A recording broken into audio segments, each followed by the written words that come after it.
Hey guys, what's going on? Lucky here. So I'm taking a minute out of my busy day to open a package that I've been walking past for a couple of days. It's been sort of a, what do I do here? So the short and the long of it is I got an instrument cluster for my truck, for the shop truck, that is just not working right. I'm sure it's a great product, but it's just not working right. A couple things are out of line, and I got an LED beaming me in the eye. Every time I turn the key on, the gauges, they aren't calibrated. I don't know if I got gas. I got to stop, shut the key off, cycle the key, turn it on. And it's a great product for some applications. It's just not a great product for me. But I went ahead and went to the old faithful, Dakota Digital. So talked to the friends over at Dakota Digital with a little help from Jeff Thisted on Instagram. And he's a good friend of mine. He's also the host of Hot Rod Power Tour, the guy up on stage. And he's a good guy. And we're getting ready to put the same thing in his car. But I won't exaggerate, I've done 50 Dakota Digital instrument panel installations.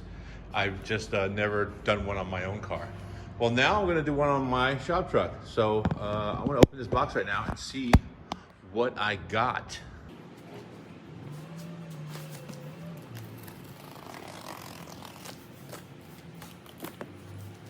Oh, packaging wires. Love those things. Especially on a windy day. So this is something I found really cool. This is an interface module that goes to Holley. So you can basically just plug right into Holley's CAN bus and get all the information directly into your new Dakota Digital instrument cluster. Those are little sub harnesses. It's just like a Holley CAN bus right there. It's pretty neat. I see yeah, no wires to hook to anything. Everything just plugs in. My day just got really easy. My opening of the boxes may turn into the installation of the product. So there's the harnesses and the units that are all calibrated for the gauge, and the processor, or ECU. Pretty cool.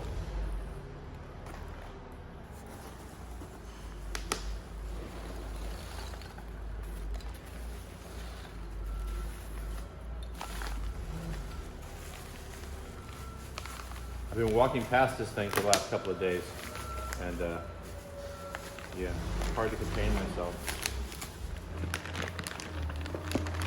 This thing is hermetically sealed.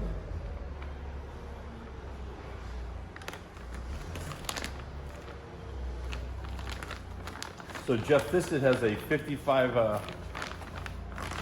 businessman's, a 55 wagon, two-door wagon, and we're gonna put this same thing in his. So yeah, there it is.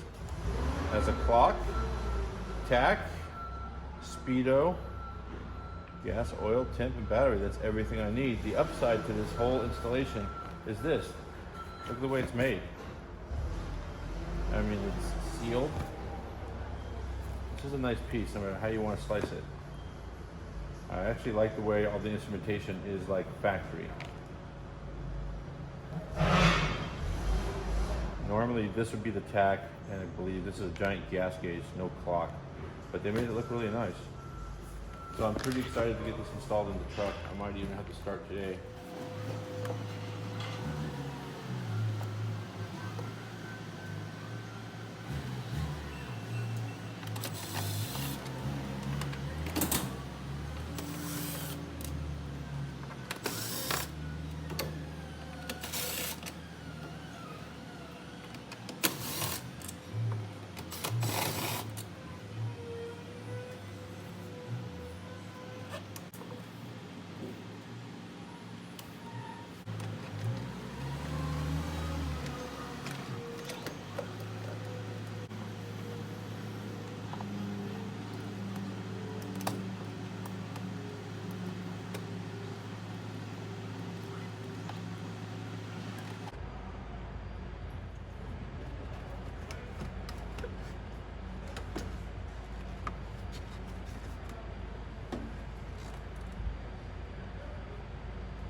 If you look in here, you'll see most of this is stock with the exception of the air conditioning.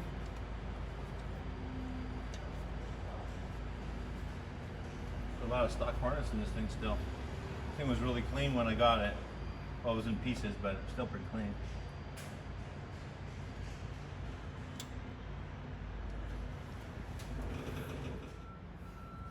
These are all 1/4 inch. The only thing got left here is the actual fascia. I could have got a new one, but I kind of want that original look.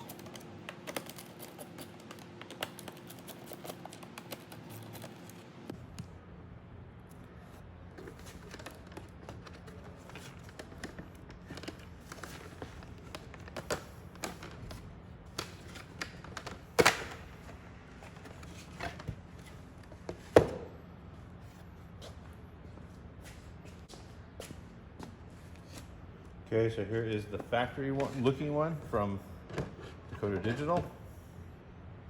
I think because I usually try to hold off peeling off this plastic to the last.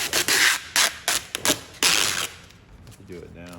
So yeah, it's got arrows for left and right turn. Yep, pretty clean the top. Wasn't that long ago.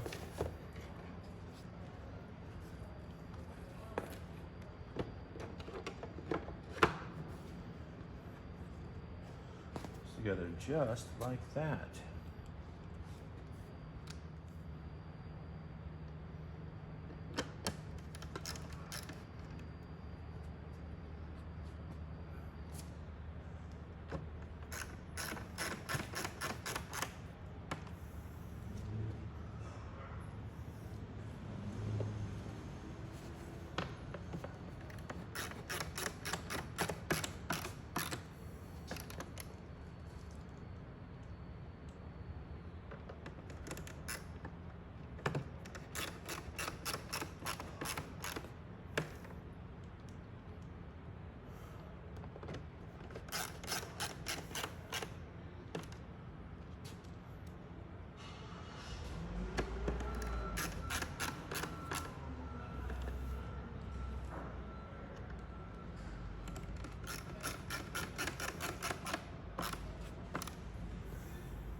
Yeah, that looks original.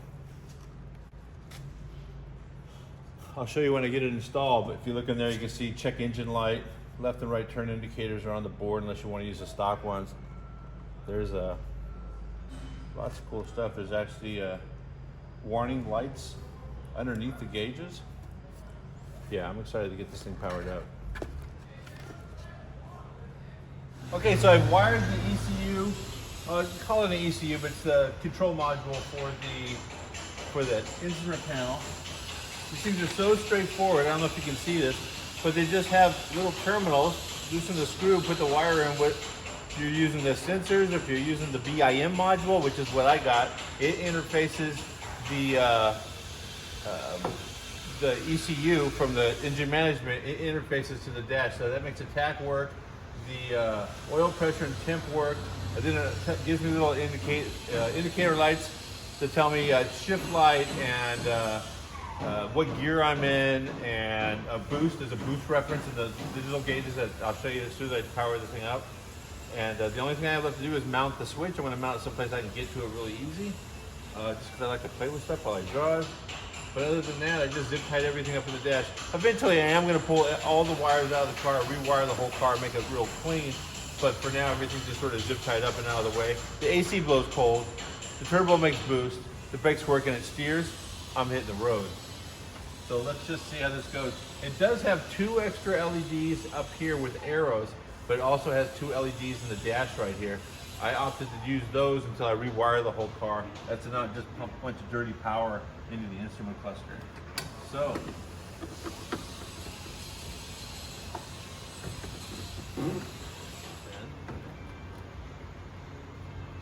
also,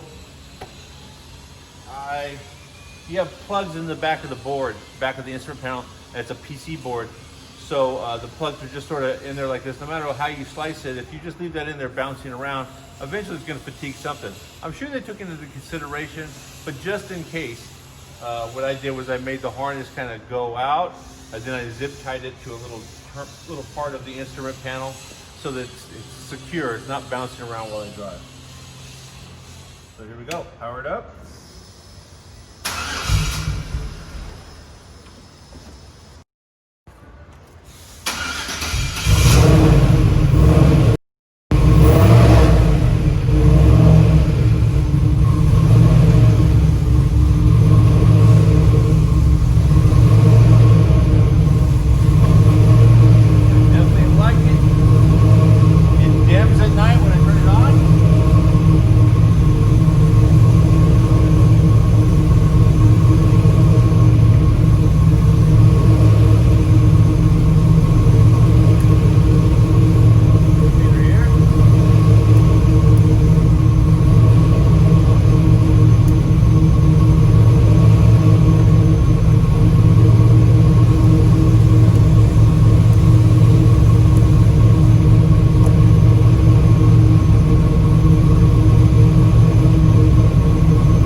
All right, I got to put a couple switches back in, put the knobs back on, adjust things to make it all square and straight. And then I have to get out the laptop and plug in. There's also an app for this. You put an app on your phone, you have to do all that. And as soon as you do it, it connects directly to your phone. You can do all the adjustments from your phone, no laptop necessary. I think I'm going to try that next. This should be pretty interesting. Okay, well that's a wrap on the install of the Dakota Digital instrument cluster in the shop truck. 67 through 72. Looks really factory with the exception of the little digital screens right there. It's an odometer and a trip meter. And they stay there for about, I'd say 60 seconds or something after you shut the key off. And then they go out. It's kind of cool.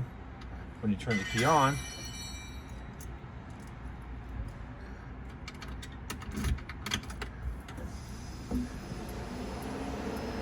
it all lights up. A blinker indicator in the dash right here. Also, the wires are hanging under the dash. I'm gonna mess around with those and see where I can put them. It has a shift light on this side. I'll cycle the key one time. Let's see, a little shift light right there. Not really very bright, but low pressure warning. Actually, every has a warning light on it, but I have the low pressure is the only one that's set. That's it, real straightforward. That's a programming switch right there. Instead of putting two buttons, which you used to install, this is a momentary both directions.